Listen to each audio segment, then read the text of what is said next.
আসসালামু আলাইকুম বন্ধুরা, আশা করি সবাই ভালো আছেন। আপনারা সবাই দেখতেছেন কৃষি টেক ইউটিউব চ্যানেল এবং MD Mehedi Hasan Miraj Facebook page. দর্শক বন্ধুরা, আজকে আমাদের ছোট্ট ভিডিও আলোচনা বিষয় হচ্ছে ধানে এমওপি বা পটাশ সার বা লাল সার কী কাজ করে, এটা ধানে ব্যবহার করলে আমাদের কী কী উপকার হয় ধান ক্ষেতের, আর এটা ব্যবহার না করলে ধান ক্ষেতের কী কী ক্ষতি হয়, এটা আমাদের প্রতি বিঘা জমিতে কতটুকু ব্যবহার করতে হবে এবং এটা কয়বার ধান ক্ষেতে ব্যবহার করলে ধানের সঠিক ফলন পাওয়া যাবে, কোন কোম্পানির পটাশ সার সবচেয়ে বেশি ভালো হয়, আসল নকল চেনার সঠিক উপায়, এ টু জেড বিষয়ে কিন্তু আজকে এই ছোট্ট ভিডিওর মাধ্যমে আলোচনা করার চেষ্টা করব। দর্শক বন্ধুরা, অবশ্যই ভিডিওটি না টেনে পুরোপুরি দেখবেন। তো চলুন কন্টিনিউ করে আজকের পুরোপুরি ভিডিওটি।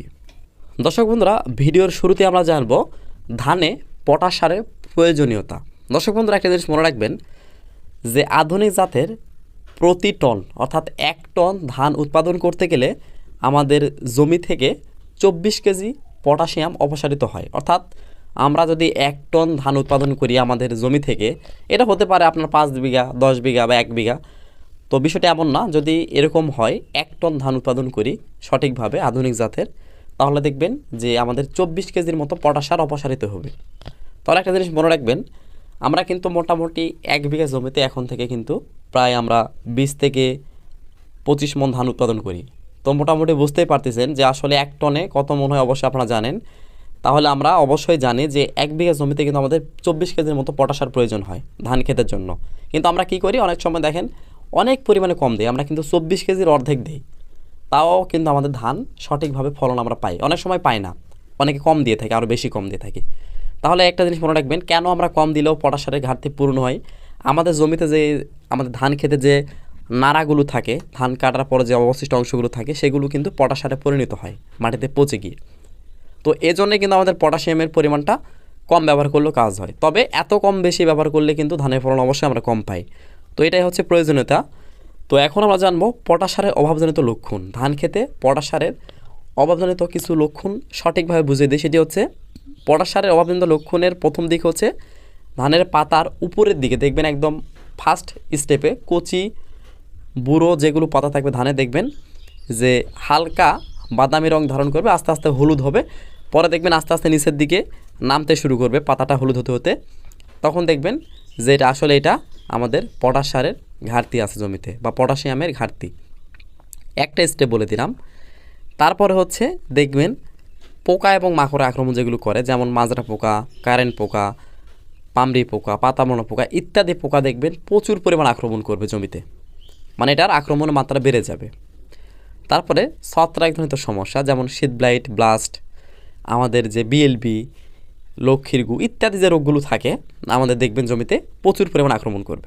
দর্শক বন্ধুরা, এগুলোই কিন্তু হচ্ছে পটাশ সারের অভাবজনিত লক্ষণ। আমি কিন্তু সংক্ষিপ্ত আকারে সহজভাবে আপনাদেরকে বুঝিয়ে দিলাম যাতে আপনারা বুঝতে পারেন। আচ্ছা, 2 নম্বর স্টেপ হচ্ছে যে পটাশ বা এমওপি সার আমাদের ধান ফসলের কি কি উপকার করে বা আমাদের ধান গাছের জন্য কি কি উপকারে কাজে আসে, সেটা এখন আমরা জানবো। সেটি হচ্ছে পটাশ সার বা এমওপি সার উদ্ভিদের শর্করা বা শ্বেত সার দ্রব্য পরিবহনে সহায়তা করে, নাইট্রোজেন ও ফসফরাসের পরিশোধন ক্ষমতা বৃদ্ধি করে। অর্থাৎ আমরা যে ইউরিয়া এবং হচ্ছে ডিএপি বা টিএসপি সার জমিতে প্রয়োগ করি, এগুলোর আমাদের কিন্তু কার্যকারিতা বা কার্যক্ষমতা বৃদ্ধি করে দেয় আমাদের পটাশ সার। পরবর্তীতে উদ্ভিদের কোষের ভেদ্যতা রক্ষা করে, লৌহ ও ম্যাগাজিনের কার্যকারিতা বৃদ্ধি করে দেয়, উদ্ভিদের প্রোটিন ও আমিষের উৎপাদনের সহায়তা করে, উদ্ভিদ কাঠামো শক্ত করে এবং রোগ প্রতিরোধ ক্ষমতা বৃদ্ধি করে। সাধারণত উদ্ভিদের যে কাঠামোগুলো আছে, যেমন ধান গাছের কাণ্ড শক্ত করে, সহজে বাতাসে হেলে পড়ে যায় না, শেকড় বৃদ্ধি করে যাতে আমাদের গাছগুলো শক্ত সুন্দর থাকে এবং আমাদের যে রোগ বালাইগুলো হয়ে থাকে, যেমন পোকামাকড় আক্রমণ অনেকাংশে কম হয় এবং আমাদের দেখবেন জমিতে ছত্রাকজনিত যে সমস্যাগুলো থাকে সেগুলো অনেকাংশে কম হয়ে থাকে। তো এটাই হচ্ছে আসলে পটাশিয়াম বা পটাশ সারের আমাদের উপকারিতা ধান ফসলের জন্য। এবং দেখবেন ধানের দানা পুষ্ট হবে, রং উজ্জ্বলতা বৃদ্ধি ভালো পাবে। বিষয়গুলো হচ্ছে পটাশ সারের অনেক গুরুত্ব আছে, সহজভাবে আপনারা বুঝে নিলেন। দর্শক বন্ধুরা, এখন আমরা জানবো ধানে আমরা কত কেজি করে প্রতি শতক জমিতে পটাশ সার ব্যবহার করবো এবং কয়বার পটাশ সার ব্যবহার করলে সঠিকভাবে পটাশ সার প্রয়োগ করা আমাদের হবে। তো দর্শক বন্ধুরা, 1 নম্বর স্টেপ হচ্ছে আমরা কিন্তু সাধারণত পটাশ সার জমিতে একবার ব্যবহার করি। অনেকে আছেন যে পটাশ সারের পরিমাণটা অনেক কম ব্যবহার করি, দাম একটু বেশি, আমরা চাই কি ইউরিয়া বা ডিএপি সারগুলো বেশি ব্যবহার করতে। এতে কি হয়, আমাদের ধানের ফলন বেশি হয় আমরা মনে করি। আসলে পটাশ সার তো ব্যবহার করলে ধানের গ্রোথ আসে না, এটা আমরা অনেকে মনে করি। আমরা এর জন্য কিন্তু ইউরিয়া সার বা নাইট্রোজেন সম্মিলিত রাসায়নিক সার যেমন ডিএপি, টিএসপি এগুলো ব্যবহার করি। আসলে দর্শক বন্ধুরা একটা জিনিস মনে রাখবেন যে পটাশ সারের গুরুত্ব কিন্তু আমি বুঝিয়ে দিলাম। তো আমরা জাস্ট পটাশ সার দুটি বার ধানে ব্যবহার করব।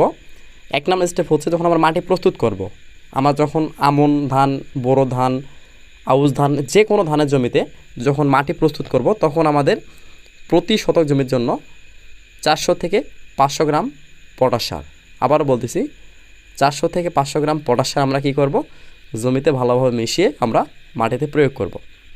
এটা যে কোনো সারের সঙ্গে মিশিয়ে বা আলাদাভাবে ছিটিয়ে প্রয়োগ করতে পারবো।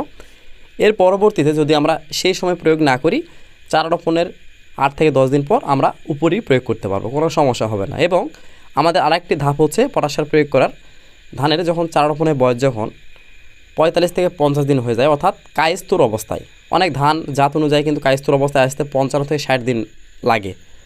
তো ঘটনা হচ্ছে আসলে কায়স্থর অবস্থায় আমাদের প্রতি শতক জমির জন্য 250 থেকে 300 গ্রাম করে পটাশ সার আমরা প্রয়োগ করব। এটা হচ্ছে ফিক্সড। এটা আমরা ইউরিয়া সারের সাথে করতে পারবো, আলাদা করতে পারবো, যে কোনো সময় যে কোনোভাবে কায়স্থর অবস্থায় আপনারা যে কোনো ধানে আপনারা প্রতি শতক জমির জন্য 250 থেকে 300 গ্রাম পটাশ সার আপনারা জমিতে প্রয়োগ করবেন। অবশ্যই পানি থাকা অবস্থায় প্রয়োগ করবেন। অনেকে ভাবতে পারেন বা বলতে পারেন যে এই সময় পটাশ সার প্রয়োগ করলে আমাদের ধানের ক্ষতি হতে পারে, পাতায় লেগে থাকতে পারে। একটা জিনিস মনে রাখবেন, ধানে পটাশ সারের পটাশ সার ধানের পাতায় লেগে থাকলে কোনো সমস্যা হবে না, পাতা পুড়েও যাবে না, কোনো সমস্যা হবে না, কোনো দাগ হবে না।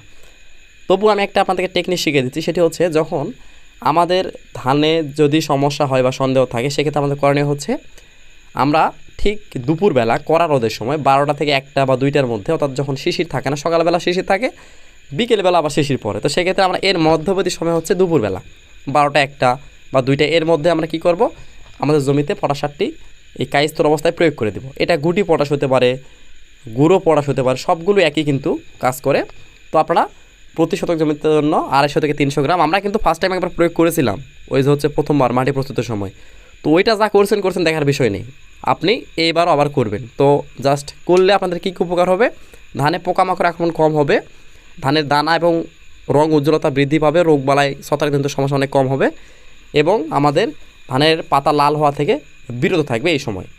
এতে ধানের ওজন বেড়ে যাবে, ফলন বেড়ে যাবে। বিষয়টা হচ্ছে আমরা যদি কায়স্থর অবস্থায় ধানে পটাশ সার প্রয়োগ করি, এত সুন্দর ধানের দানা হবে, ধানটি বাতাসে হেলে পড়ে যাওয়ার সম্ভাবনা থাকবে না। অনেক সময় আমরা কী করি, ধানের জোর বেড়ে গেলে কিন্তু ওগুলো পটাশ সারের উপরই প্রয়োগ করি এই সময় এসে, কিন্তু যে কোনো ধানে আপনি পটাশ সারটি প্রয়োগ করবেন। তো বিষয়টি অবশ্যই বুঝতে পারলেন কেন পটাশ সার প্রয়োগ করতে হবে, পটাশ সারের গুরুত্ব কী, কতগুলো এর প্রয়োগ করবেন প্রতি শতক জমিতে, আমি সব কিছু বুঝলাম। আপনাদের জমি যা যত বেশি হবে ইনটু করে বাড়িয়ে নেবেন। তো দর্শক বন্ধুরা, আজকে এই পর্যন্ত, দেখা হচ্ছে নতুন কোনো ভিডিওতে। সে পর্যন্ত আপনারা সকলে ভালো থাকবেন এবং কৃষিভিত্তিক টিপস পেতে অবশ্যই চ্যানেলকে সাবস্ক্রাইব করে দেবেন। ধন্যবাদ সবাইকে, আল্লাহ হাফেজ।